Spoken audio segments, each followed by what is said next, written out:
La idea de utilizar el tema de los derechos humanos para armar una campaña contra Cuba, con la cual deslegitimar a la revolución cubana e intentar justificar el bloqueo económico, las agresiones contra Cuba, es una idea que no surgió en Estados Unidos hasta principios de la década del 80. Está en el documento de Santa Fe, aquella plataforma política ultra reaccionaria con la cual el presidente Reagan ganó la elección. Allí se dice, debemos usar este tema contra Cuba.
El Consejo de Derechos Humanos, en su quinta sesión dedicada al proceso de construcción institucional del Consejo, decidió descontinuar el mandato de seguimiento de la realidad de Cuba, que encarnaba una figura que era la representante personal de la alta comisionada, que había sido impuesto mediante una resolución que Estados Unidos logró realizando brutales presiones, que se aprobara en el año 2005.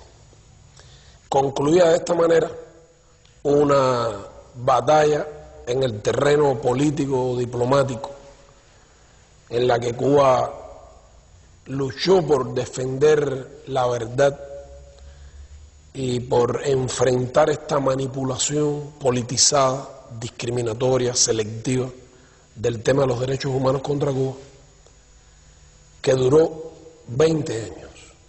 No, yo no estoy de acuerdo que los Estados Unidos digan que aquí no hay derechos humanos, cuando aquí se respeta la opinión y los criterios de todos los cubanos.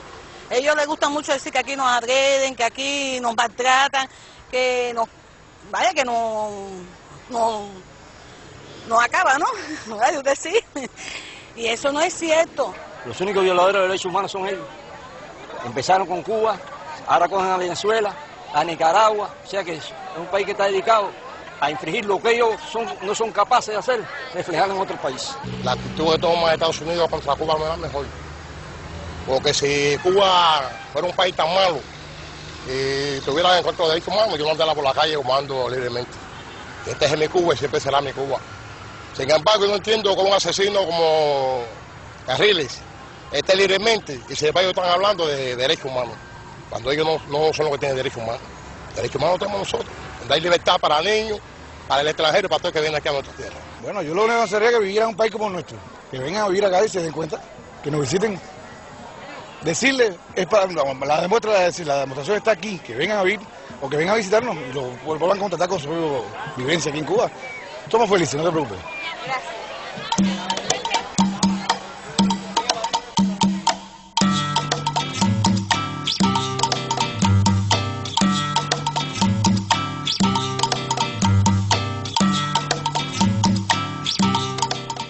El concepto que tiene Cuba de los derechos humanos es el que está consagrado, digamos, en los instrumentos internacionales en esta materia. En el lenguaje de Naciones Unidas se habla de por lo menos 3 grandes grupos de derechos humanos: los derechos civiles y políticos, los económicos, sociales y culturales, y los que algunos llaman derechos de la tercera generación, donde está incluido el derecho a la paz, al desarrollo, a la protección del medio ambiente, etcétera. Son muchos los derechos, no es uno u otro que usted pueda escoger. Hay derechos políticos, derechos civiles, derechos económicos, sociales, culturales. La doctrina de los países altamente desarrollados, encabezados por los Estados Unidos, es que los derechos civiles y políticos son exigibles, porque basta con que el Estado se inhiba de hacer determinadas cosas. No matar, no abrir la correspondencia, no torturar, etcétera. Pero los económicos, sociales y culturales dicen no son exigibles, porque requieren esfuerzos, allegar fondos, establecer medidas organizativas que no siempre se pueden conseguir. Nosotros creemos que esos derechos políticos existen, se protegen, se defienden, pero son inseparables de los derechos económicos, de los derechos sociales, de los derechos culturales.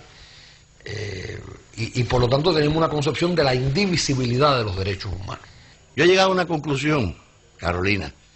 Los derechos civiles y políticos se leen en el mundo desde una perspectiva patrimonial e individualista y egoísta. Nosotros plasmamos los derechos civiles y políticos desde una perspectiva de solidaridad humana, de humanismo y de fraternidad. Y entonces, al despojarlo de esas mezquindades del individualismo, pues algunos dicen, bueno, pero aquí no están todos los derechos, porque nosotros no defendemos un derecho individual contra las grandes necesidades sociales, sino todo lo contrario, la armonía de lo social y de lo individual. El principal derecho, que es el derecho a la vida que tienen los cubanos, no solo es una evidencia, sino que ha sido la voluntad de siempre la revolución. Tanto que está la voluntad política. Nuestros errores incluso han sido en el empeño de querer que la gente viva y tenga sobre todo el derecho a vivir. Te pudiera decir que todos los derechos que nosotros hemos alcanzado, los hemos alcanzado gracias a la revolución. Derecho es tener derecho a ir a la escuela, tener derecho a una carrera universitaria, tener derecho a hacerme un profesional sin que mi padre tenga dinero para pagarme estudios. La primera garantía del ejercicio real de los derechos humanos en el país no está en el sistema judicial, está en el sistema económico, político y social del país, que garantiza, como conoces, desde los derechos fundamentales de primera generación hasta el resto de los derechos de la manera más amplia. Puede haber burocracia, puede haber funcionarios imbéciles, los hay, puede haber arbitrariedades, puede haber injusticias, las hay, como en todas partes. De todo hay en el reino del Señor, se dice bíblicamente. Pero hay una voluntad política de que esas cosas sean enmendadas. Y yo diría que más que andar con una bocina, ¿no?, vociferando que se tienen y que se cumplen los derechos y acusando a los demás, lo que hay es que demostrar en la práctica cómo acontece la protección efectiva de los derechos humanos de las personas en uno y otro lugar.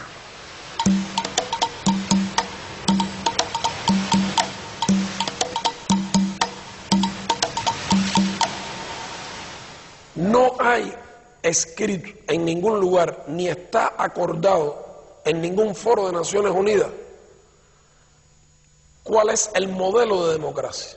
Todo lo contrario, lo que está acordado por la comunidad internacional es que cada pueblo tiene derecho a la libre determinación y a escoger su sistema político y a proveer su desarrollo económico, social y cultural. Eso es lo que ha proclamado Naciones Unidas sobre el tema. Cuba, coherente con eso, con esos principios, reconoce el derecho de otros pueblos a escoger su sistema, pero reclama para sí el mismo respeto. El Estado es el ente principal de la toma de las decisiones políticas. Está descrito en el artículo 1 de la Constitución, pero no es el único que interviene en la toma de las decisiones políticas. Hay un sistema político en el país.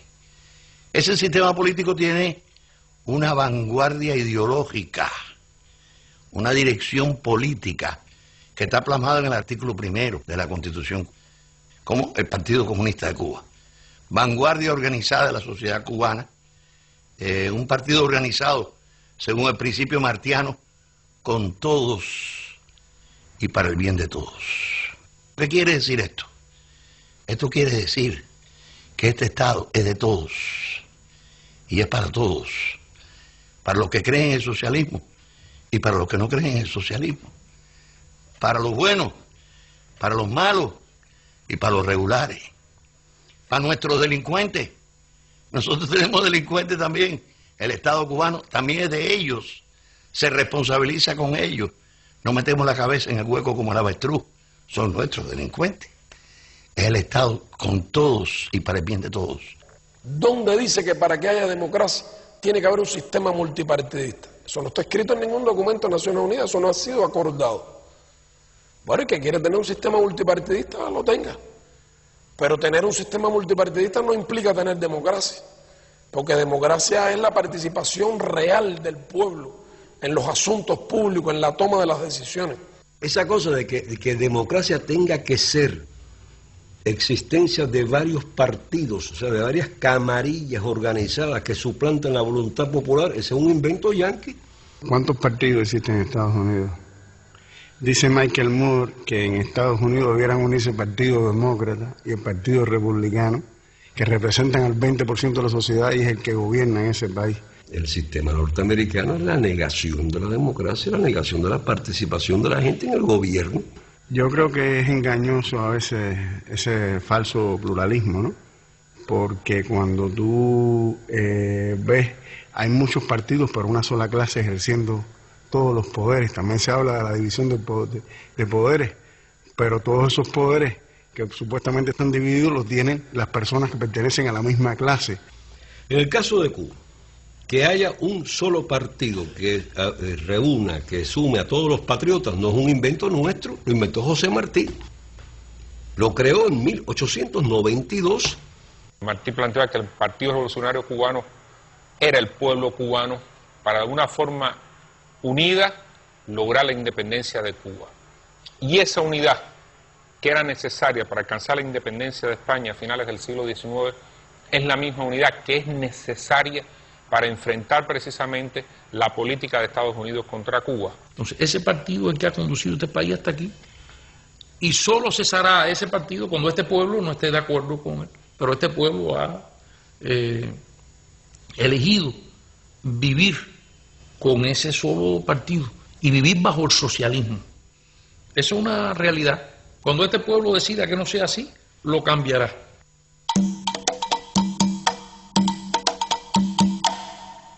Cada cual tiene derecho a tener su sistema, pero nosotros hay que respetar nuestro derecho a escoger nuestro sistema, que incluye un sistema electoral, que incluye elecciones periódicas, que incluye sufragio universal y directo, que incluye inscripción automática en el registro electoral, que incluye una población con casi 12 grados promedio de escolaridad, que sabe lo que quiere y lo que decide cuando va a las elecciones, que no puede ser manipulado. Los procesos electorales cubanos tienen una asistencia a las urnas superior siempre a un 95%, aunque en Cuba el voto no es obligatorio, muy diferente incluso a los porcientos que se logran en Estados Unidos y otros países. Estados Unidos incluso la media está entre un 50 y un 60%. Un aspecto incluso que ilustra la participación popular es que las elecciones quien custodia las urnas en Cuba son los niños, son los pioneros. Esto es como una demostración precisamente de la limpieza del proceso electoral, que incluso comparado con nuestra historia anterior de la revolución, una gran diferencia, porque era el ejército quien asumía la supuesta custodia de las urnas en Cuba, de los lugares electorales, que es lo que, entre otras razones, posibilitaba que el propio ejército participara en los numerosos fraudes, que fue lo que caracterizaba los procesos electorales antes de la revolución. Y después un momento muy importante, el conteo de los votos es y tiene que ser público, delante de la gente que tiene derecho a participar y se le invita. Y hay que publicar ahí, igual que se publicaron ante los nombres de los electores, hay que publicar los resultados, todos los resultados. O sea, esas elecciones se hacen aquí desde el año 76 de manera estable, no falta. Participa la inmensa mayoría de la población. Eso del mundo no se conoce. Hay gente que dice, pero ¿cómo va a haber elecciones si hay un solo partido? Bueno, mire. Si fuera un partido electoral, que fuera el único partido que fuera a las elecciones, sería ridículo hablar de democracia. Es decir, soy yo contra yo mismo. Eso es una ridiculez. Pero el problema es que el Partido Comunista Cubano no va a las elecciones. El Partido Comunista Cubano no participa en el proceso electoral. O sea que el Partido Comunista de Cuba no propone candidatos y no realiza campañas electorales. ¿Cómo se postula la gente aquí? Bueno, pues se reúne el pueblo en una esquina, de una manera muy sencilla. A veces con una mesa rústica, una bandera, el himno, a veces no hay ni fonógrafo para tocarlo, y entonces la gente lo canta. Y entonces se lleva a que se haga la propuesta. Y se para un ciudadano y dice: yo propongo a Chicho Pérez, porque Chicho Pérez es un hombre honrado, es un hombre honesto, es un hombre trabajador, es técnico de laboratorio, es un gran padre, es un hombre muy diligente, muy organizado. Bien. Entonces se para otro por allá y dice: yo propongo a Chicha Pérez, que es todo eso, pero además es mujer, es enfermera y va. Y así se proponen unos cuantos. Y después, a mano levantada, a visera descubierta, se aprueba el delegado que va a postularse en las elecciones, que entonces se hacen después por voto directo y secreto. Yo antes jugaba pelota y me propusieron para delegado del Poder Popular, y bueno, primero tiene que tener una voluntad de hacer. Yo estuve de acuerdo en que fuera candidato a delegado popular, me eligieron candidato al Poder Popular. Y posteriormente fui elegido diputado a la Asamblea Nacional, todo eso con voto de la población, es decir, yo no hice ninguna política para que nadie me eligiera. En las asambleas provinciales y en la Asamblea Nacional, las candidaturas las presenta una comisión de candidatura, en la que están las organizaciones sociales y de masa del país. No es una cúpula, no es que alguien dijo: este va de diputado, no. Sobre la base de una propuesta que le presentaron las organizaciones sociales, después de un proceso de consulta realmente amplio y profundo.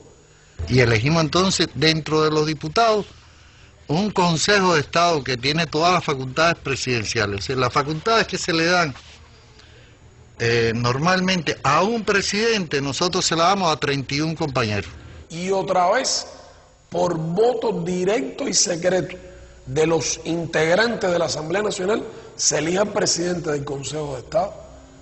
Fidel Castro es diputado. Primero, él es elegido como diputado por un distrito de Santiago de Cuba, donde ha sido candidato siempre. Entonces, a ese diputado se le encarga la formación del gobierno, exactamente igual que ocurrió con el diputado Tony Blair cuando asumió el premierato en Inglaterra. Creo que tampoco estoy muy seguro que muchos gobernantes, muchos representantes, muchos parlamentarios, si en sus países aplicaran un sistema electoral como el nuestro, resultaran electos, que se tuvieran que nominar ahí en una circunscripción y después fueran a que lo nominara una asamblea municipal, y que no dependiera de la cantidad de dinero que tuvieran como candidatos para llegar a un parlamento nacional. No estoy muy seguro que resultarían electos. Si su apoyo y la cantidad de votos dependiera que lo eligieran en la circunscripción donde vive y después votaran secreto allí por él sin publicidad, ¿cuántos gobiernos se mantendrían en pie? Es preguntas que hay que hacerse, creo, y cuestionamientos que deben realmente tenerse en cuenta a la hora de juzgar a Cuba. Y yo, diputado, voy a rendir cuenta periódicamente al municipio donde me eligieron los electores. Y el delegado a la Asamblea Provincial tiene que rendir cuenta. Y el delegado municipal tiene que rendir cuenta 2 veces en el año. El ciudadano participa primero en discutir las cosas que el delegado le viene a informar respecto a la política del Estado, en qué se puede trabajar, porque hay que decir que uno va a la Asamblea de Rendición de Cuentas como delegado y uno rinde cuenta de su gestión ante los electores, pero sobre todo uno tiene que llevarle a las personas lo que el Estado es posible realizar en esos periodos de 6 meses que son las asambleas de rendición de cuentas, y qué no es posible, hay que explicarle, bueno, mira, eso no puede ser ahora por esto y por eso, pero vamos a hacer otra cosa. Hay que decir que aquí se ha estado siempre participando y haciendo cosas en favor de la población. Un diputado, un delegado a una asamblea municipal, quienes lo eligieron lo pueden revocar. No es la idea, no es lo que ocurre que lo eligen para un cargo y ya hasta que termine el mandato el hombre puede hacer ahí los desmanes mayores, pero no hay cómo sacarlo. En Cuba hay un procedimiento para eso. Y el pueblo lo sabe, y el pueblo participa. Este es el cuarto proceso de rendición de cuentas de este mandato. Estuvimos hablando de un grupo de cosas que, bueno, que nos interesaban, estuvimos intercambiando sobre un grupo de temas, y bueno, por estos temas voy a empezar yo en este momento. La asamblea son a nivel de una cantidad de electores que están alrededor de 40, 60, 120. Viven en una misma área y saben los problemas que hay en el área donde ellos viven. Por tanto, ella primero cuenta todo lo que se ha hecho desde que se hizo la anterior asamblea, las cosas que se han resuelto, las que están en camino todavía, porque hay problemas que planteamos que, bueno, son de más largo plazo. Y bueno, nosotros plantear nuevamente los que estén todavía, los problemas que todavía hay y otros nuevos. Han habido algunas dificultades en algunos lugares que hemos detectado, incluso indisciplina de los trabajadores comunales. Cuando hay un problema, por ejemplo, de la empresa eléctrica, se convoca por la delegada al director de la electricidad. Tiene que venir aquí a darle una explicación o una solución al problema. O venir ya con la solución, porque a veces el planteamiento se anticipa y ella lo conoce y lo tramita. Y cuando viene a la asamblea ya prácticamente se resolvió. Hay muchos espacios donde yo puedo plantear mi criterio, y no es solo la asamblea, porque bueno, la asamblea es para el vecindario, pero en la escuela, en la universidad, hay asambleas en el comité de base de la juventud, de la Unión de Jóvenes Comunistas a la cual pertenezco, y entonces también tengo otro espacio ahí para poder hablar. Tengo un espacio en la FEU, que es la Federación Estudiantil Universitaria, a la que también pertenezco, y es otro espacio distinto de la UJC, y también puedo plantearlo. Si tú quieres hablar algo, ve para allí, no te pongas después en la esquina a hablar y a decir que hay un problema, no, tienes que ir allí, venir aquí y decirlo aquí. Y la gente viene. El espacio nunca falta. Para hablar nunca falta el espacio.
Se pretende dar la idea de que en Cuba no hay sociedad civil. Ahora, por ejemplo, hay una sociedad civil en Cuba que integra más de 2.000 organizaciones no gubernamentales y organizaciones sociales. Algunas tienen millones de miembros. Las hay de corte científico, religioso, de protección del medio ambiente, fraternales, de médicos, de profesionales, de arquitectos, más de 2.000. Los cubanos hemos construido una sociedad en que sistemáticamente las bases políticas de esa sociedad están participando, están cuestionando mediante organizaciones como los sindicatos, las organizaciones estudiantiles, sometiendo a crítica a los que ejercen el poder en cada uno de esos lugares. Es verdad que para hacer democracia verdadera, es decir, para hacer pluralismo político, que no es pluripartidismo, hay que tener la capacidad de oír a todos, de entender a todos, de discutir con todos. Y eso es algo que el Partido Cubano cuida y vigila, que pese a que no hay pluripartidismo, haya pluralismo político. Recientemente tuvimos un debate sobre los problemas de cultura-turismo. Si alguien piensa que ahí había una unanimidad total y que todos estamos de acuerdo, estamos siguiendo una línea partidaria, bueno, esa es una de las razones por las cuales normalmente el enemigo se equivoca muchas veces y tira para donde no es. Tiran para donde no es porque suponen que hay como una especie de bloque monolítico, un pensamiento único establecido que tiene que ver con una disciplina partidaria, y entonces, imagínate tú, entre artistas, ahí en mi comisión está Cacho, uno de los grandes pintores cubanos, lo más iconoclasta que se puede uno imaginar, lo menos parecido a una persona que sería capaz de seguir una disciplina partidaria. Silvio Rodríguez, miembro del Parlamento, igual, una persona de una tremenda capacidad intelectual, de una claridad de pensamiento y una persona amorosísima. Tampoco militante del partido. Bueno, imagínate cuando se reúnen todos estos artistas con compañeros que atienden el área cultural, digamos, del turismo. Los encontronazos son tremendos. Las personas, los artistas, los intelectuales dentro del conglomerado del país tienen sus derechos, crean, escriben, polemizan, discrepan. Yo creo que además es muy saludable que en una sociedad haya opiniones discrepantes. Yo no creo en la unanimidad. Yo creo que es saludable en cualquier colectivo humano que hayan diferentes puntos de vista y que con respeto y sobre una base constructiva puedan discutir para llegar a una alternativa mejor. Es decir, hay mucha gente con muchos pensamientos, incluso de variaciones dentro de nuestra sociedad, incluso dentro de nuestro socialismo. El primero es Fidel. Donde radica ese criterio de que hay una especie de bloque monolítico es en el hecho de que sí, no solo los parlamentarios, sino el país en general, una mayoría aplastante de la población siente que no va a volver al pasado y que no sería justo volver al pasado y no quiere volver al pasado, lo cual no quiere decir que tenga que estar de acuerdo con todo lo que está pasando ahora y que piense que el futuro, todo el mundo piensa que el futuro va por la misma canalita.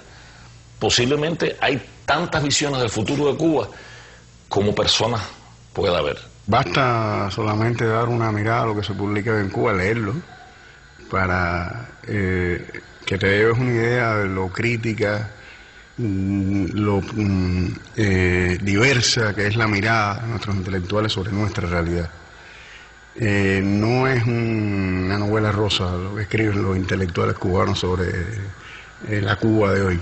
El cubano es, y la revolución ha enseñado también a la gente a ser crítica. La gente a veces dice, no, los cubanos que critican mucho a la sociedad. Claro, si la revolución ha enseñado eso, a criticar su sociedad, a tratar de verla como crítico para que se perfeccione, para que se renueve, para que sea más parecida a lo que sueña la gente, a las aspiraciones del pueblo. Y eso es parte de lo que tú ves, no solo en esos espacios, sino en la calle, en cualquier lugar donde uno está. A la gente nuestra, lo primero que se hizo para darle verdadera libertad de expresión fue enseñarlo a leer y escribir. Aquí había prácticamente casi 1 millón de analfabetos al triunfo de la revolución y otra cifra importantísima de semianalfabetos. Fidel dice, no le decimos al pueblo cree, le decimos lee.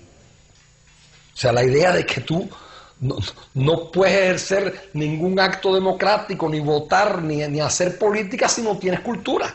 Al crear el acceso a la educación universal, la revolución puso en manos de los escritores cubanos un público masivo.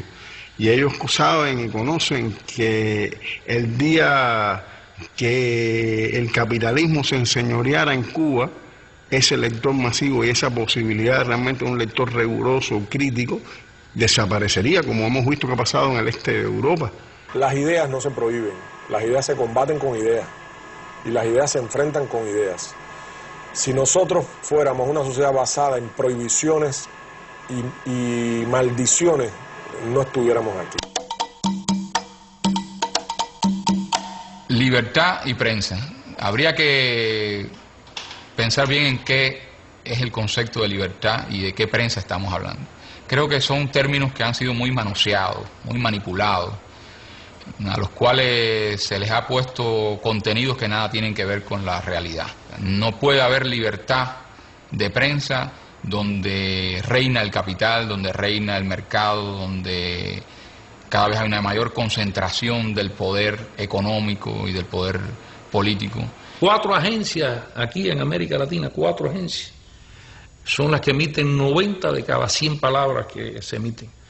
Yo me maravillo a veces cuando veo algunas noticias de esa prensa tan libre que no le puede decir terrorista a un hombre como Posada Carril, le tiene que decirle anticastrista. Es tan libre que no puede usar las palabras adecuadas. Ese no es un terrorista, ese es un militante anticastrista. No existe un solo periódico, no existe una agencia de prensa sola que le pueda decir terrorista a esa persona. Tienen un problema serio con los diccionarios, con la semántica, tienen un problema serio con el significado de las palabras, ¿no? Igual que han convertido la guerra en sinónimo de terrorismo y el terrorismo en sinónimo de guerra. La guerra de los poderosos es guerra, la guerra de los pobres es terrorismo. Son libres para decir mentiras, libres para decir infamia. Tienen una total libertad para la infamia. En nuestra patria la prensa no es una propiedad privada de nadie en particular. Esa propiedad está repartida entre los sindicatos, entre la juventud. Posiblemente estuvieras en el periódico Juventud Rebelde, ese es el periódico de los jóvenes cubanos. El partido tiene también su periódico, las mujeres tienen su periódico, los científicos tienen su periódico, los estudiantes tienen su periódico. Es decir, la propiedad aquí está bien repartida. Cuando los del norte y toda la mafia norteamericana empezaron a preparar maletas pensando que esto se derrumbaba y pensando que íbamos a cerrar la sociedad nuestra más, como ellos dicen, que la cerramos más, no, todo lo contrario. Nosotros abrimos más emisoras de radio, que en aquel momento teníamos 55, hoy te puedo decir que tenemos 90 emisoras de radio. Si en aquel momento nosotros transmitíamos alrededor de los 350.000 horas, hoy transmitimos casi 600.000 horas de radio al año. Si en aquel momento teníamos solo 2 canales de televisión y 6 canales territoriales, hoy tenemos 49 en total, 4 canales nacionales, 1 canal internacional, 1 emisora de radio internacional. Y en toda la provincia, que tenemos 14 y un municipio especial, hay un canal de televisión. Y ahora estamos desarrollando los telecentros a nivel, o sea, los canales a nivel de municipios. ¿Para qué es eso? Para limitar la libertad de expresión, para limitar la libertad de prensa. No, no es para ampliar la libertad de expresión, es para llegarla a las grandes masas, para que tengan la posibilidad de expresarse en la radio y en la televisión.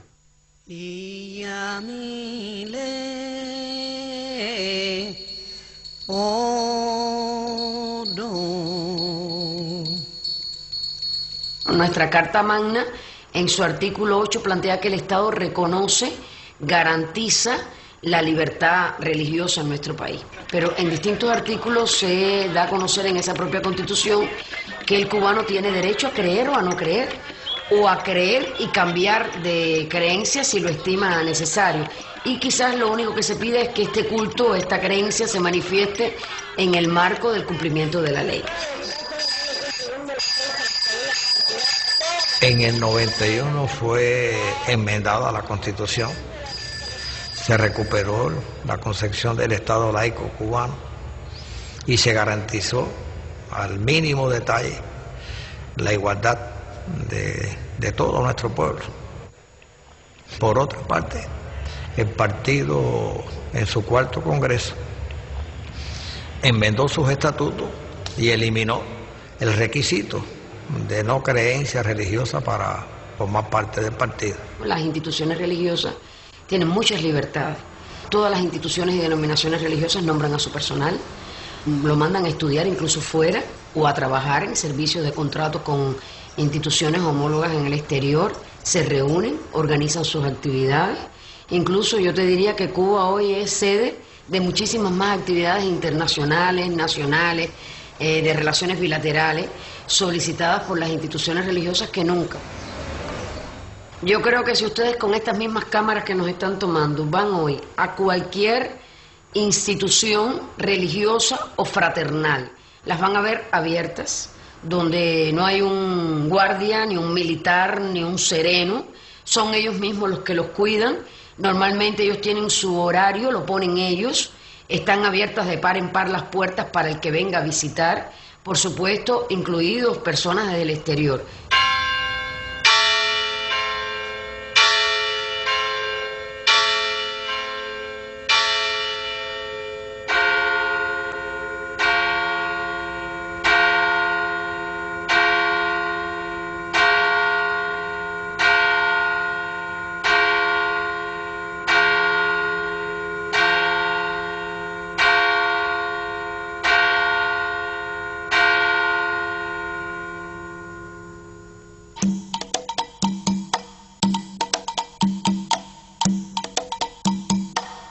Estados Unidos también convirtió el tema migratorio en un terreno para la batalla contra Cuba, contra la revolución cubana. De manera que la política migratoria de ellos a Cuba ha estado politizada, ha estado dirigida a los mismos fines y colabora como mismo el bloqueo, como mismo el terrorismo, como mismo las acciones subversivas, al mismo objetivo de derrocar a la revolución cubana. Si hay un tema manipulado, torcido y retorcido por la propaganda norteamericana, es el de la inmigración. Y por lo tanto existe una ley cuyo objetivo final es promover la emigración desde Cuba, la emigración ilegal, para poder utilizarla con fines de propaganda. Estados Unidos es el único país del mundo con dos leyes migratorias, la general y la ley de ajuste cubano. La ley de ajuste cubano fue firmada por el presidente Johnson en 1966. Establece que todo cubano que llegue a territorio norteamericano, independientemente de la manera en que lo haga, aunque llegara después de haber asesinado, secuestrando aviones, secuestrando barcos, tiene derecho a que al cabo de un año y un día de estar en territorio norteamericano se le conceda de manera automática la residencia permanente en los Estados Unidos. No hay una ley de ajuste argentino, ni brasileño, ni venezolano, ni nicaragüense. No se atreverían a hacerlo porque sería inundado el país por inmigrantes y en este momento la onda más bien es anti-inmigrante. Entonces hay personas que van a la sección de interés y no le dan la visa, se la niegan. Pero si asaltan un barco o un avión y lo obligan a ir a Estados Unidos, llegan a ir a la tarjeta verde. Al mismo tiempo que ellos les negaron la entrada. Entonces, conduces a la violencia, al crimen. Y, desgraciadamente también a personas que pierdan la vida. Ha proliferado además el contrabando humano, lanchas rápidas que vienen de Estados Unidos, le cobran $10,000 por persona a las familias allá para llevarles desde aquí a un familiar. Son contrabandistas de personas. Muchas veces tienen accidentes. Además, pero con otro agravante. Ese es el país que corta las comunicaciones aéreas con Cuba. Hacia Estados Unidos hubo años en que fueron 30,000 cubanos que viven en Cuba de visita a ver a su familia y regresar. Bush prohibió esos viajes. Pero no es Cuba, no es Cuba quien lo impide, es el gobierno de los Estados Unidos. Podrían ir los cubanos de visita allá afuera.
ha sido una obsesión del gobierno de los Estados Unidos a lo largo de décadas fabricar en Cuba una oposición, porque ellos han apostado a que la revolución se desgaste, pero es que no surge esa oposición.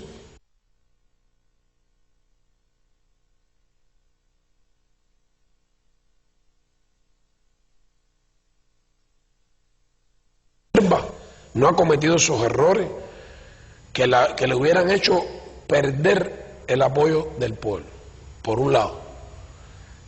Y segundo, porque lo que en el exterior se trata de presentar como una oposición interna en Cuba son vulgares mercenarios fabricados por Estados Unidos, que no tienen en Cuba ninguna autoridad, porque todo el mundo sabe que reciben el dinero de los Estados Unidos. En cualquier país del mundo, lo primero que te va a pedir cualquier electorado, cualquier masa que quiera confiar en tu programa político, es que tú tengas confianza en las fuerzas nacionales, que tengas confianza en tu patria y que tengas confianza en su historia. Si tú estás asalariadamente al servicio de una potencia extranjera, que además es hostil a tu pueblo y que es la causante de sufrimientos sin fin, entonces es una posición éticamente muy reprobable. Uno de esos personas defiende el bloqueo norteamericano, que no sufre, porque ella recibe dólares norteamericanos, ninguno trabaja. ¿Tú quieres ser periodista? No hagas una carrera, no te quemes las pestañas estudiando, etcétera. Ponte a conspirar contra Cuba y dices que eres periodista, ya, te da un título de periodista. Casi todos son periodistas, intelectuales, artistas, que no es verdad. Dentro del plan de desestabilización de Bush para Cuba hay $2 millones para el programa de bibliotecas independientes en Cuba. Por lo tanto, esto es público y notorio. Como no pudieron reclutar para la campaña bibliotecarios de carne y hueso, crearon bibliotecarios virtuales para venderle al mundo la estafa de que estamos en presencia de una especie de bibliotecarios disidentes o enemigos de la revolución cubana. Falso. ¿Qué es una biblioteca independiente? Su casa. Casa que en este país se respeta. Es decir, mientras usted no comete un delito dentro de su casa, haga lo que quiera. Y esa persona dice que eso es una biblioteca independiente, le ponen nombres tan peculiares a su biblioteca independiente como Laura Bush, la mujer de Bush, que es bibliotecaria. Pero lo interesante es ver la mentalidad cipaya de ponerle a su iniciativa, entre comillas, ponerle el nombre de Laura Bush, la esposa del emperador, una persona tan desprestigiada en este momento y un genocida que, si queremos hablar de biblioteca, es quien pasará a la historia como el Atila bárbaro que quemó la Biblioteca Nacional de Irak, con 1 millón de volúmenes, entre ellos los originales de Las Mil y Una Noches. Y estas personas le han confesado a bibliotecarios norteamericanos, a importantes funcionarios de organizaciones internacionales de bibliotecarios que han estado en Cuba y que visitan estos lugares libremente, como cualquier persona, le han confesado cuánto cobran mensualmente por esto. ¿Quién paga? El gobierno norteamericano, a través de sus enviados, a través de la Oficina de Intereses. ¿Quién envía los libros? De la misma manera. La sección de intereses norteamericana en La Habana es el Estado Mayor desde el cual se dirige a estos títeres, a la contrarrevolución interna, a estos grupos que ellos mismos han creado y financian. El gobierno de los Estados Unidos dedica cuantiosos recursos a la subversión contra Cuba. Este dinero no es solo el que se aprueba en el Congreso y aparece en el presupuesto, también están los recursos que utilizan los servicios especiales, la Agencia Central de Inteligencia, que no aparece claramente explicado en el presupuesto nacional. Ese dinero, como regla, se le entrega a organizaciones contrarrevolucionarias de origen cubano que están en Miami. Estos son los que mandan el dinero a Cuba, con gente que viaja o son entregados también utilizando las facilidades de embajadas aquí, personas que van y vienen. Son como unas mulas, lo que llaman mulas para llevar y traer droga, pero en vez de droga traen dinero y lo reparten aquí. Muchas veces no son cubanos, son ciudadanos también de otros países y abastecen de esta manera los grupos. Se usa la valija de la sección de intereses norteamericana, violando la Convención de Viena sobre relaciones diplomáticas y consulares, violando la ley, en vez de traer ahí en la valija diplomática materiales que tengan que ver con el trabajo diplomático, lo que traen es medios materiales para abastecer a toda esta gente. A cada rato hay un evento, hay alguna actividad en Europa. Les gusta mucho Praga, digamos, con el apoyo de algunos checos. Es una especie de turismo político asociado a la idea de debatir sobre Cuba, pagado con dinero norteamericano. Es una forma de, por supuesto, hacer la campaña contra Cuba, que no solamente es la creación de esa oposición interna dentro de Cuba, sino también denigrar, calumniar a la revolución cubana en todo el mundo, etcétera. Marionetas, títeres digitados por el dinero y el poder norteamericano. ¿Tú crees que de esa manera van a tener en Cuba legitimidad, apoyo? ¿Tú crees que este pueblo, que ha luchado 150 años por su independencia, que ha estado dispuesto a resistir aquí, es un pueblo que para liderarlo hay que ir dándole el ejemplo en la punta de la vanguardia? ¿Tú crees que van a creer los cuentos de Camino, el discurso pro norteamericano?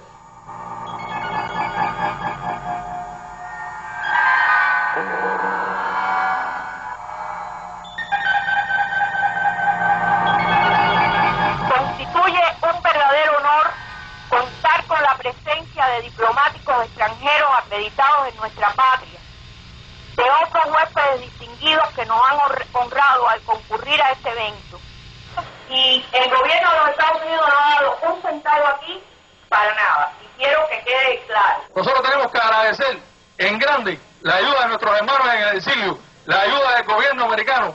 Esto ha sido posible gracias a ellos, gracias a que nos han ayudado para poder sufrir todos los gastos de nuestros hermanos y todo el local que se encuentra aquí. Nosotros agradecemos la colaboración que nos han brindado la prensa extranjera, la cooperación de la Oficina de Intereses. Eso tenemos que agradecerlo mucho, la participación del hermano del señor Kenzo. Y el gobierno de los Estados Unidos no ha dado un centavo aquí para nada, y quiero que quede claro las palabras del señor presidente de los Estados Unidos hacia nosotros. Tengo el siguiente mensaje para los que se congregan hoy para protestar por la represión en Cuba. Durante su lucha por la libertad de su país, el pueblo de los Estados Unidos está de su lado. En toda Cuba, muchos de ustedes toman la decisión de salir de la sombra de la represión. Ayudamos a las organizaciones a proteger a los disidentes y promover los derechos humanos. Trabajamos para garantizar que el pueblo de Cuba oiga la voz clara de la verdad por medio de Radio y TV Martí. Y estamos trabajando para evitar que el régimen represivo se aproveche de las divisas de los turistas y los envíos a cubanos. No aguardamos por el Día de la Libertad de Cuba. Trabajamos para el Día de la Libertad de Cuba. Cuba será libre pronto. Gracias. Y que Dios los bendiga.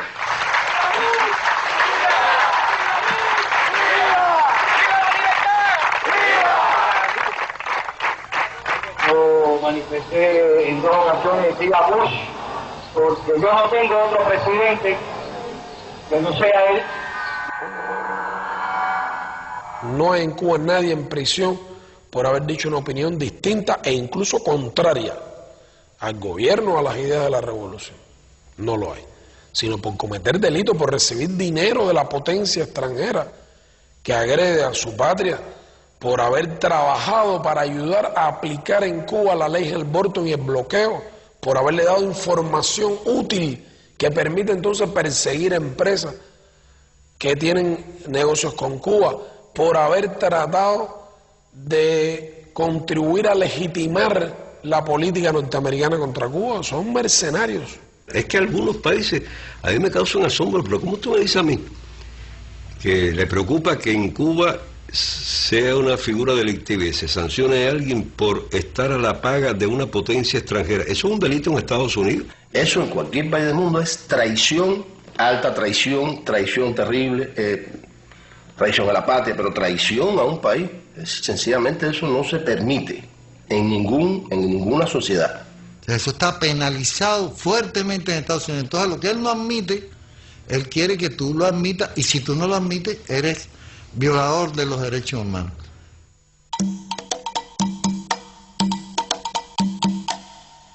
Presos políticos sí son los 5 jóvenes cubanos que están en cárceles norteamericanas en estos momentos.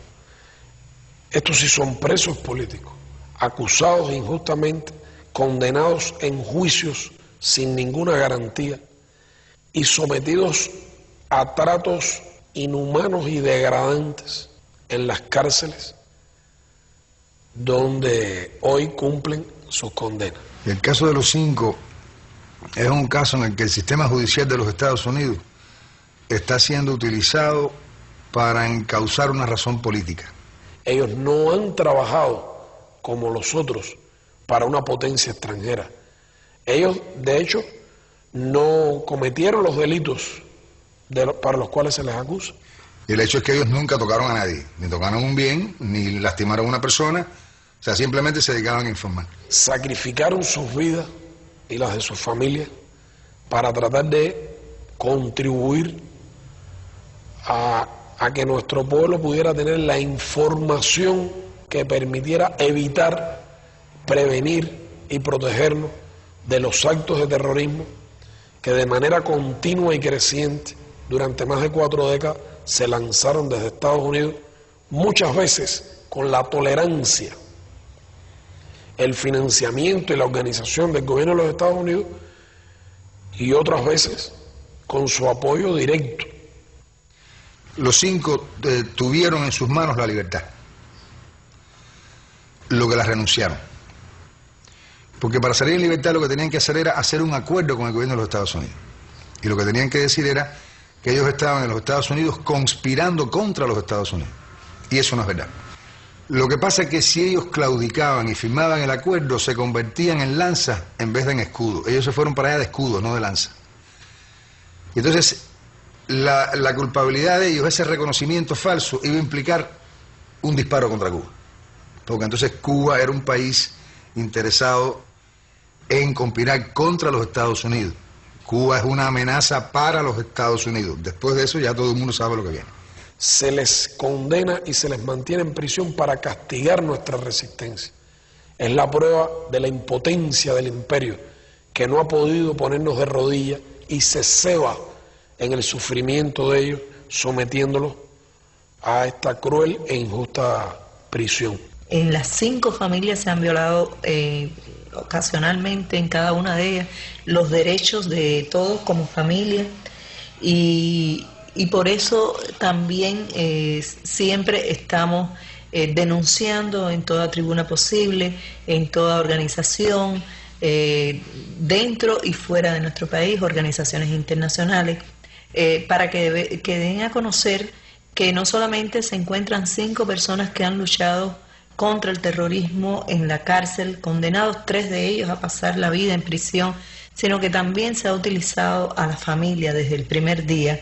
Estaban condenados de antemano, porque les hicieron el juicio en Miami, el único lugar del mundo donde no tenían una mínima garantía, porque su juicio fue un show mediático, un circo, para complacer a esos grupos de extrema derecha que habían llevado a la presidencia a George Bush cuando orquestaron aquel fraude en Miami que hizo posible que fuera elegido por la diferencia de un voto como presidente de los Estados Unidos por la Corte Suprema, por unos jueces que su padre era quien había nombrado. Esa es la realidad.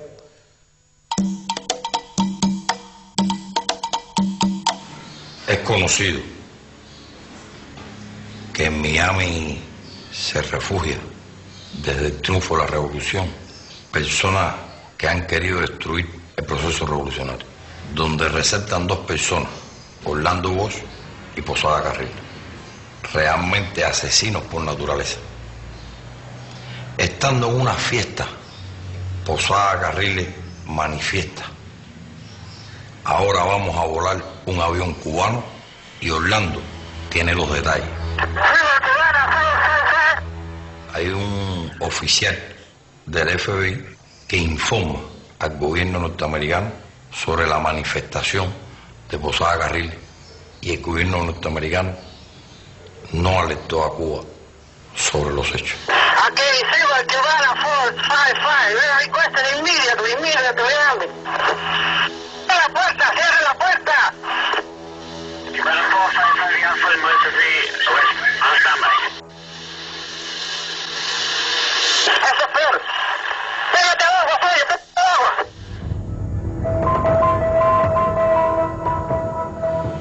Mataron a mi padre, pero quedaron 3 hijos.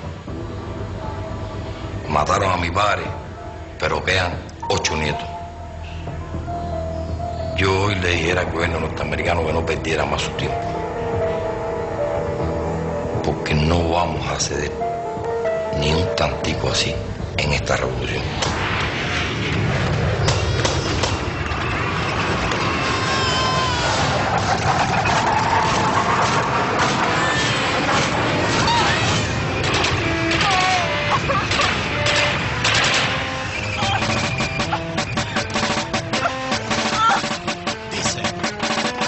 Hace tiempo que estoy viendo que este mundo está patas para arriba.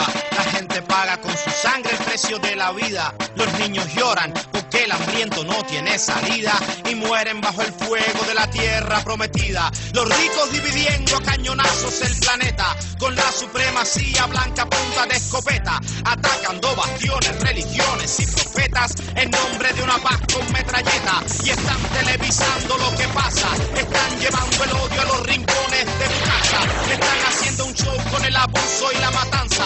Están midiendo el rating criminal de la venganza. Ahora que el mundo ha cambiado, que los asesinos quieren a la gente. Ahora que están atacando a los niños con bombas más inteligentes. Ahora que corre la sangre en nombre de la paz. Ahora que hay fuego amigo. Ahora que dice la fe que todos los pobres somos enemigos. Di que no, que no. La guerra no puede seguir. Di que no, que no. Los niños no deben morir. Di que no, que no. No a la guerra, hermano, juntando nuestras manos, soñemos con el porvenir. Yo pensé que era Nintendo aquello que yo estaba viendo en la pantalla de mi panda. La gente estaba muriendo, vi un indigente llorando y un presidente mintiendo. La guerra comenzando, vi par de bombas cayendo, continentes protestando, policías reprimiendo, la bolsa tambaleando y el petróleo va subiendo. Vi un terrorista gozando y 5 jóvenes sufriendo. Todo un pueblo luchando, pero otro pueblo muriendo. Vi los ojos de aquel niño que las tropas han matado por estar en el momento y el lugar equivocado. Di que no, y ponte en 3 y 2 con toda esa gente que quieren llenar el tanque sacrificando inocentes. Di que no, porque el chamaco tuyo puede ser el que salió en primera plana esta mañana muerto de balas. Di que no, la guerra no puede seguir. Di que no, que no. Los niños no deben morir. Di que no, que no. No a la guerra, hermano, juntando nuestras manos, soñemos con el porvenir. Di que no, que no. Di que no, que no. Di que no, que no.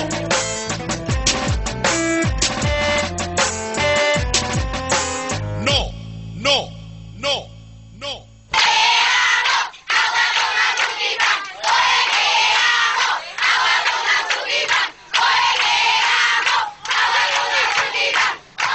El enemigo apuesta la idea de que las generaciones que vienen detrás de la generación que hizo la revolución las van a lograr corromper, engañar, dividir, se van a cansar, no van a tener la misma fortaleza de espíritu para seguir sacrificándose con tal de defender esos ideales. Y yo te digo que se van a coger el dedo con la puerta, se van a equivocar, se equivocan si subestiman el enorme nivel de apoyo que las ideas de la revolución tienen en las generaciones más jóvenes de nuestro país. ¿Qué están haciendo los jóvenes en Cuba? Están construyendo una sociedad nueva. Y estamos convocados a hacerlo por la dirección histórica de la revolución, que ha confiado en los jóvenes las transformaciones sociales más importantes que se están produciendo en el país. Les ha dicho a los jóvenes, estos son problemas, no nos los ha ocultado, no nos ha entregado, no nos ha dicho que nosotros recibimos una obra perfecta. Nos llama la atención todos los días sobre la necesidad de perfeccionar esa obra. Y nos ha dicho en estos términos, hay que construir una sociedad nueva, más justa y más humana. La juventud cubana sí tiene muchas expectativas y tiene mucho deseo de trabajar. Inclusive en Cuba se han hecho encuestas para saber los intereses cognitivos de los jóvenes. Mire, cosas interesantes, uno de los principales intereses cognitivos de la juventud cubana, en primer lugar, es la informática. Los propios Joven Club, que es un programa bastante joven, ya tenemos más de 1 millón de graduados en los Joven Club, de personas de diferentes edades. Los Joven Club de Computación y Electrónica son una organización que se creó con el objetivo de crear en nuestra población, y especialmente en los niños y los jóvenes, una cultura informática. En aquel momento era una sola institución y hoy tenemos ya 600 instalaciones que están presentes en todos los municipios del país, como mínimo con 2 instalaciones. Y también trabajamos todo relacionado con los diferentes programas de la revolución. Dígase, por ejemplo, los estudiantes de los politécnicos de informática hacen prácticas en nuestras instalaciones, los trabajadores sociales, también los diferentes trabajos que hacen lo procesan en nuestras instalaciones, y así diferentes actividades relacionadas con el desarrollo social del país. Así han surgido programas como programas de maestros emergentes, programas dedicados al desarrollo de instructores de arte, que son aquellos jóvenes que tratan de prepararse para poder después dar a conocer a otros jóvenes cómo apreciar la obra de arte. Una figura, un profesional, un técnico que reciba la misma formación académica que recibe el artista, pero que su función social no sea solamente o no sea mayormente la de ejercer la práctica del arte como intérprete, sino la de enseñar a la población a apreciar el arte. Eso es el arte.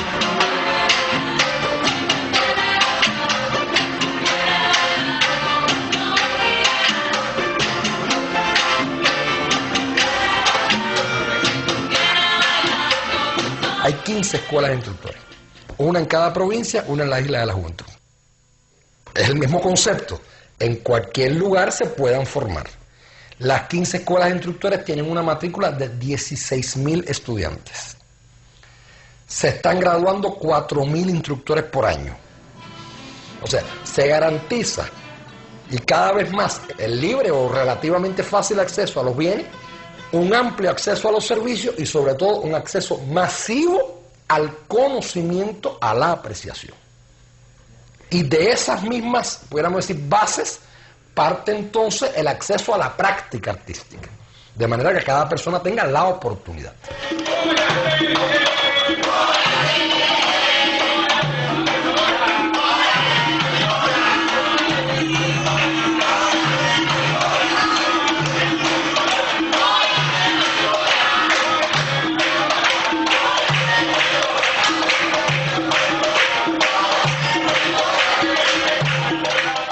El programa de los trabajadores sociales surgió hace 6 años, es bastante joven y surge del análisis de los problemas sociales.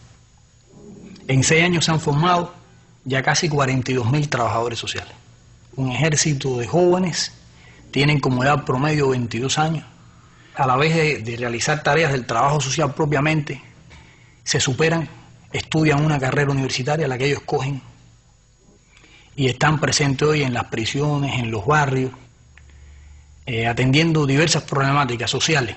Cuando se crea la batalla de ideas, fue muy bueno porque se insertó este trabajo en la presencia de los trabajadores sociales.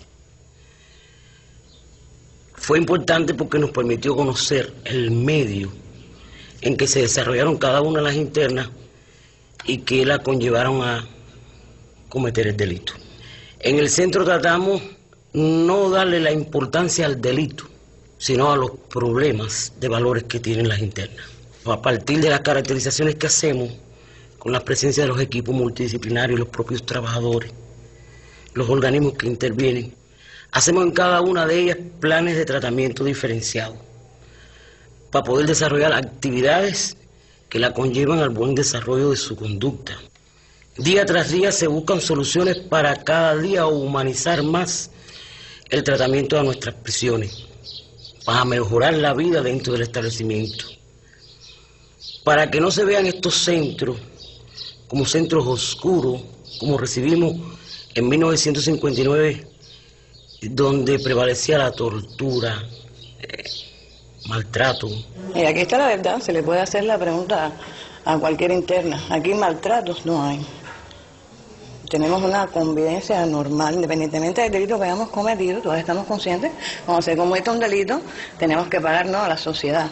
Debo decirle sinceramente que cuando tuve este percance en mi vida me asusté muchísimo porque tenía unas ideas, la que tiene todo el mundo que no ha pasado por esto, y cuando llegué aquí realmente me ha asombrado muchísimo porque me siento tranquila, me siento segura, no recibo maltrato ni de los oficiales que nos atienden, ni de mis compañeras, que son mucho más parecidas a todas las personas que veía en la calle que lo que yo me figuraba. Vaya, no puedo decir que me siento como son las comodidades de mi casa, pero bueno, son bastante aceptables porque yo estoy recluida y lo necesario para convivir, aquí adentro lo tengo.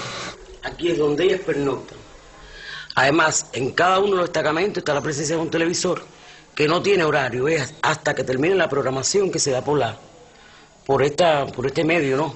O sea que no hay un rigor para eso, un horario para eso. En el destacamento también está en la oficina del jefe el teléfono, que aunque tiene su programación, bueno, tienen acceso directamente a él. Aparte de los beneficios que agrupan nuestra base reglamentaria, nosotros tenemos que los primeros beneficios que recibe el recluso es el tránsito por el régimen en los establecimientos penitenciarios. Él tiene beneficio estando en la prisión a la libertad condicional, tiene beneficio al cambio de medida por el decreto 3013, tiene beneficio a una libertad extrapenal en caso de que sea un enfermo, como otros beneficios que ya se cumplimentan dentro del establecimiento penitenciario. Ellos tienen el derecho a la visita, en dependencia del régimen en el que se encuentre. Allí tienen derecho a trabajar, se les da la posibilidad de que estudien, de que se superen a sí mismos. El salario que devengan como parte del trabajo que hacen en las prisiones, pues es parte de lo que ellos mismos le entregan a su familia. Abogamos porque la mayoría de los reclusos trabajen. Por ejemplo, que hay internas que son del régimen de mínima severidad, ellas son las que preparan toda la producción que se va a hacer en el otro taller. Llevan mucho tiempo trabajando acá en la fábrica, que desde aquí se confeccionan las necesidades que tengan todas las prisiones. Trabajamos con las civiles y trabajamos también con las reclusas, pero la comunicación es muy, o sea, nos llevamos muy bien. Otro de los beneficios importantes que se le da es la salud y la atención. Se le da la atención estomatológica. Este es un hospital que surge en el año 76, ubicado dentro de una unidad penitenciaria de máxima seguridad, que desde su inicio aparece con una misión importante, es decir, brindar la asistencia médica y estomatológica especializada a todos los reclusos de la nación. Es decir, nosotros tenemos 12 salas de hospitalización, una unidad quirúrgica con 3 salones de operaciones con muy buenas condiciones, con una sala de recuperación y una terapia intensiva de 12 camas. Se trabaja con mucha profundidad en el PAMI, un programa materno-infantil que funciona con ayuda de salud provincial con muy buenos resultados. ¿Cómo funciona el programa Educa a tu Hijo? Bueno, especialistas en la materia preparan a monitoras, como en este caso, personas que están recluidas aquí, pero que tienen cierta preparación en cultura física y que estamos dispuestas en todos los sentidos a ayudar como madres al fin también a las embarazadas, a los niños, y entonces nos preparan en una serie de actividades para que después nosotras se las demos a esas madres y puedan entonces así ejercer influencia sobre el desarrollo de su hijo. Aquí nos tratan muy bien y a los niños también. Nos enseñan cómo preparar a un niño en los primeros meses de su vida, ¿no? En el tiempo que vamos a estar aquí, de 0 a 1 año, y nos tratan bastante bien. Nosotros nos hacen todo, que nos lavan todo, nos traen la comida a los bebitos, la leche a los bebitos que toman leche. Nosotros no simplemente tenemos que cuidarlos y atender a los bebés, que en casa hay que hacerlo todo. Pero no nos pasamos todo el día con los bebitos, nos dan actividades con los bebitos también. Bueno, al gordito le hacen ejercicio, lo mueven, le ponen objetos para ver si él lo sigue con la vista. Y así, ejercicio o sus cosas, ¿no? Cada 15 días tienen su consulta con la doctora, lo atienden muy bien, están pendientes si tiene un catarrito, si tiene cualquier cosa. Con los niños no tenemos quejas de ningún tipo. Yo pienso que ellos están muy bien tratados. Mira nomás qué gordito. Cuando se estudia por dentro quiénes van a parar a las prisiones y vemos como la causa fundamental es los problemas sociales, las desigualdades, que falla la educación. Y entonces nos hemos planteado en serio ese asunto. Y para que sean universidades realmente, donde se aprenda, donde se eduque. El Ministerio de Educación tiene una escuela en nuestro centro, una escuela que se llama Batalla de Ideas, y tiene 12 profesores que hacen vida aquí constante, diario, como un trabajador más civil de educación. En el empeño de convertir este establecimiento en una verdadera escuela, nosotros, los trabajadores de educación, luego prestamos un servicio especializado en el sentido de que la aspiración de que se transforme el estudiante aquí en todas sus potencialidades se haga realidad. Hemos tenido en nuestro centro mujeres analfabetas que han logrado elevar su nivel en nuestro centro, y esto nos ha servido de mucho porque nos unimos. No vemos el centro separado de la sociedad, sino que tiene que ir avanzando igual que la sociedad. Lo otro que bueno que estamos haciendo hoy como parte de la universidad es la formación de enfermeros reclusos emergentes. Es decir, le damos la posibilidad a los reclusos que en el tiempo que van a estar recluidos, darle la posibilidad de que estén 2 años con nosotros haciendo la especialidad. Una primera especialidad que se hace en 1 año, en el término de 1 año salen como enfermeros básicos, y en un segundo año terminan como enfermeros técnicos. Es decir, se le da esa posibilidad y son reclusos que después al final tienen la posibilidad de incorporarse al sistema de salud pública cubano. Mis experiencias dentro de este curso de enfermería son grandes, son positivas, ya que he tenido la oportunidad, en primer lugar, de aprovechar mi tiempo dentro del estado en que me encuentro recluido. Nuestro país, en vez de separarnos, de alejarnos de la sociedad, nos prepara, nos educa para reinsertarnos en la sociedad ya educados. Se rescata al hombre, aquel que a lo mejor un día no tenía un título, hoy tiene la posibilidad de tenerlo, pero no solamente de tener un título y ponerlo en la pared de la casa, sino de ejercer una profesión, de terminar este curso, de lograr mi libertad de la mejor manera, pero también ir a trabajar a un hospital.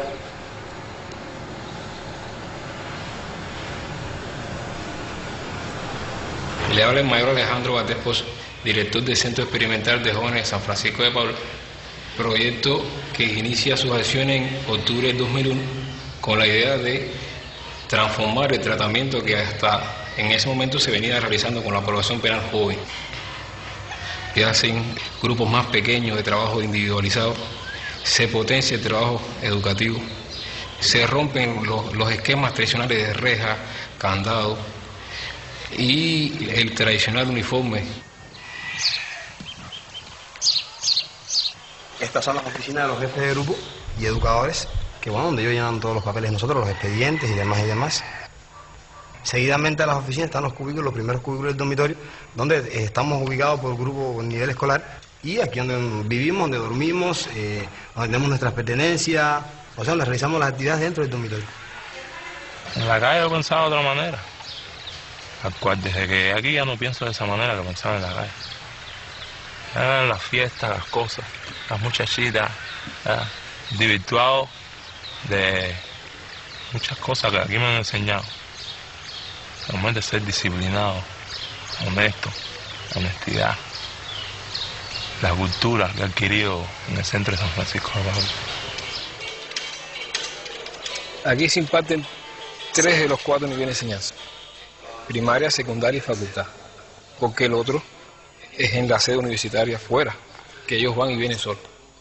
Tenemos la posibilidad de salir del centro, nos vestimos de civil, cambiamos la ropa y vamos solos, llegamos hasta la calzada, vamos a la parada, cogemos el transporte y nos y vamos hasta el Cotorro. Cotorro vamos y entramos a la universidad. Esperamos el horario de clase. Los profesores ya entran para adentro y entramos ya. Y empezamos las clases.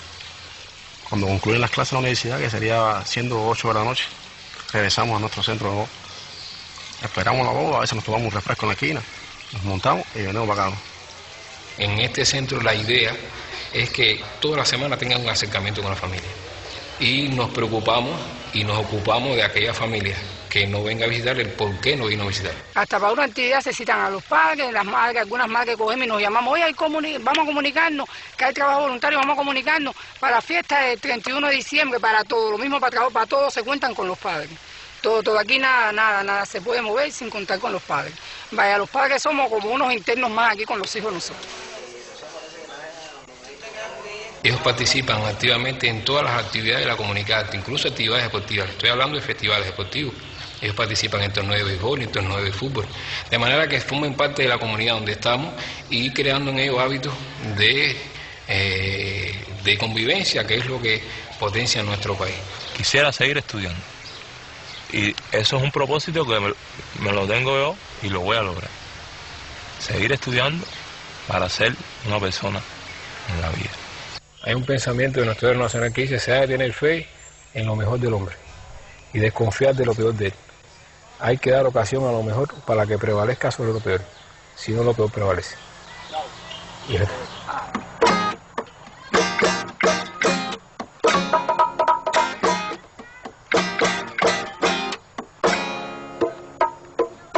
quien dijo que es una utopía volver a empezar, quien dijo que los sueños no se hacen realidad. Hay quien habla de cambios, pero no de verdad. Y yo sé de un lugar para cambiar, para soñar.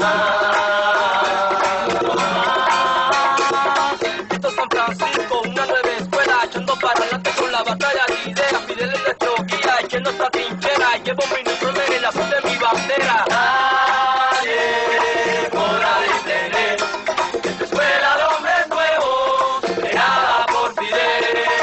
Nadie podrá detener esta escuela de hombres nuevos, creada por Fidel. Y voy ganando la partida, mientras la historia se descorre de mi piel. Y voy construyendo otra vida sobre el cimiento y las ideas de Fidel,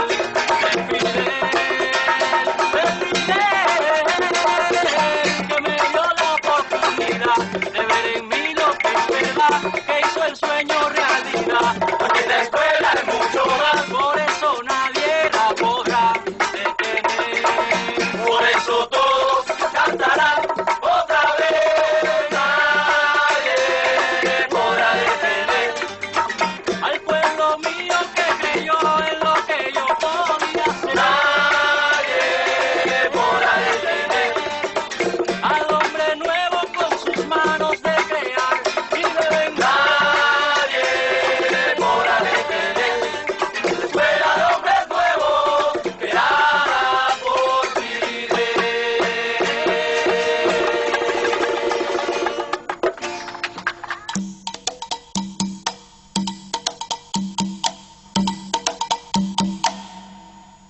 Cuba cuenta con un plan de acción nacional para la atención a las personas con discapacidad.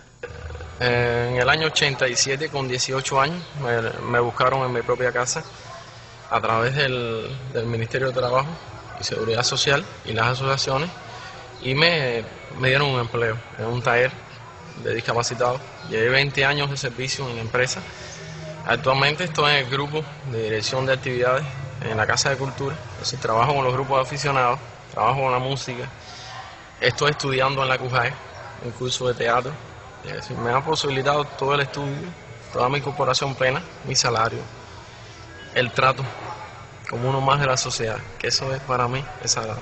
Yo soy discapacitada, tengo la retinosis pigmentaria y un glaucoma muy severo, por lo cual me vi obligada a dejar de trabajar, y el Estado cubano me asignó una pensión de la cual satisface mis necesidades básicas como tal. Me llamo José Manuel Pérez López, director de la Escuela Especial que atiende a niños ciegos de baja visión Abel Santa María Cuadrado. En la escuela trabajan un total de 62 especialistas, donde se les ofrece todo este tipo de servicios, o sea, atención psicológica, logopédica, la asistencia de un médico pediatra, de un médico en oftalmología. Se le da atención por especialistas en orientación y movilidad, por especialistas en rehabilitación visual, además de también algunas otras especialidades como en el caso de la educación física, deporte, educación musical, computación, o sea que complementan toda la formación integral que requiere cualquier tipo de persona, pero mucho más estos niños con deficiencias visuales. Lo ayudan a uno a ver el problema de una manera diferente, de todo lo que ellos pueden lograr, de que ellos pueden aprender a leer y escribir, a hacer algo en un futuro, a valerse por sí mismos. Y bueno, me orientaron mucho y eso es fundamental para los padres. Las niñas que tú y yo, pero también más... Yo soy del campo, lejos, y entonces, ¿qué más ayuda de esto? Porque con la enseñanza general no lo pudiera haber tenido, no pudiera haber estado estudiado, ¿no? Porque aquí hay otras formas de enseñar, más dedicación de los profesores, es diferente. ¿Quién está al lado mío, papá? ¿Quién está al lado tuyo? Papá. ¿Qué papá? Yo. Papá es director. Papi, dígame. No, el director no está aquí. No, ¿cuál papá entonces? Eso es una cámara de televisión. A ver la cámara. Eso que estás tocando ahí. A ver. Ay, fírmame. Te están filmando. ¿Por dónde es? Por ahí. A ver. ¿Cómo se aprieta? No, pero tú no puedes andar en la cámara, porque si no, no sale en el televisor. Firma, mamá. Ay, yo quiero ver a mamá por ahí. ¿A qué mamá tú quieres ver por ahí? A mamá Rosita. Ah, ¿tú quieres ver a mamá Rosita por el televisor? Sí. Pero Rosita no está aquí. Rosita te va a ver a ti. ¿Usted está tranquilito ahí filmando? Sí. Yo no lo veo filmando. Está filmando. Ah, mire, yo no lo siento, discúlpeme. Pero dale, continúa. Yo no lo siento. Para mí como que actúa normal como los demás, que nunca llega a ser, pero bueno, uno lo ve así. Como que a veces está entre un grupo de niños y se le olvida que es ciego a uno mismo, y a veces me digo, caramba, sí lo es, pero bueno, puede relacionarse con los demás niños, puede jugar, puede leer, puede escribir. También tenemos algunos tratamientos especiales en los programas de los servicios sociales que se brindan a algunas madres que tienen hijos con discapacidades severas. Cuando nació le diagnosticaron un retraso mental profundo, pero ya como usted ve es casi moderado, entrenable. O sea, ¿por qué? Por la relación social, los paseos, el medio, las personas, porque bueno, la integración social. Y aquí está Rosita también, una niña linda, una niña que está muy limitada motoramente, no puede hacer nada con sus manos, con sus pies, aún mira su cabeza, su sostén es débil, pero muy motivada, muy integrada a la sociedad. Estuvo en la Escuela Especial Solidaridad con Panamá de Niños Discapacitados, aprendió muchas cosas, aprendió incluso a leer por letra, cuenta, coopera mucho, ve televisión, su comprensión se ha desarrollado intelectualmente, ella ha ido mejorando. Y yo trabajaba y por supuesto Vladi nació y tuve que dejar de trabajar. Entonces me sentía mal porque bueno, mi esposo trabaja, pero bueno, no es la misma independencia. Ahora ya en estos momentos le digo a mi esposo que la que mantiene la casa soy yo. Porque comparado el salario de mi esposo con el mío, yo en estos momentos recibo 635 pesos. 635 pesos ganamos Vlad y yo, somos el gran sueldo de la casa. Independientemente, los medicamentos me los dan gratuitos. Y ella también es una niña pensionada, ella cobra 300 pesos mensual, o sea que ella cuando vamos al lugar, ella tiene su dinero, ella también tiene su economía, ella tiene independencia también. Ella pide el dinero. Ella pide para el pelo, para la ceja, para la manicure, para que le compre las cosas, ella lo pide todo. Ella va a la tienda y escoge su ropita, dame esto, cómprame lo otro. O sea que ella y mucho amor, mucho cariño, como ustedes ven, todo para ellos, en función de ellos, e integrarlo cada día más a la sociedad. Al principio uno se siente muy deprimido con ellos, porque bueno, tú piensas que las personas la rechazan, pero al final no. Como tú la integras, todo el mundo la acoge de la misma forma. Realmente, si en cada lugar de este mundo fuera una asistencia social como la que nosotros tenemos, el mundo avanzaría mucho más, se respetaría mucho más a lo que es el ser humano, se respetaría la capacidad de cada cual, no solamente en un trabajo ordinario, sino también al discapacitado que no puede valerse. Realmente aquí sí existen los derechos humanos. La idea de que un pueblo puede ser mantenido por la fuerza, oprimido, choca con la historia. En América Latina los pueblos se sacudieron y derrotaron las brutales dictaduras que Estados Unidos entronizó en los países. Porque el pueblo cubano iba a ser menos. Si creyera que esto es una dictadura, si creyera que esto es un gobierno que no represivo, el problema es qué ha pasado en Cuba. El problema es que en Cuba hay una revolución, Carolina, una revolución, una de las más hondas, profundas, radicales y al mismo tiempo más humanas que ha habido en la historia. Es lo que ha pasado realmente, que se ha encontrado con un pueblo francamente heroico, de acero, indomable, porque le han impuesto el genocidio, han tratado de liquidarlo, hacerlo sufrir, matarlo de hambre, etcétera, etcétera. Y, bueno, algún que otro podrá flaquear, podrá encontrar alguno que se venda, etcétera, que se alquile, pero somos 11 millones de cubanos. Y aquí no hay 11 millones de mercenarios, ni nada que se parezca a eso. Y la vida dirá, ¿no? Si yo estoy equivocado y ellos logran crear las condiciones para derrocar a la revolución e implantar aquí otra vez a sangre y fuego un estado neocolonial como el que tuvieron, bueno, nosotros no estaremos para verlo, porque habremos caído en una trinchera defendiendo la revolución.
Fue asesinado el 8 de diciembre de 1956.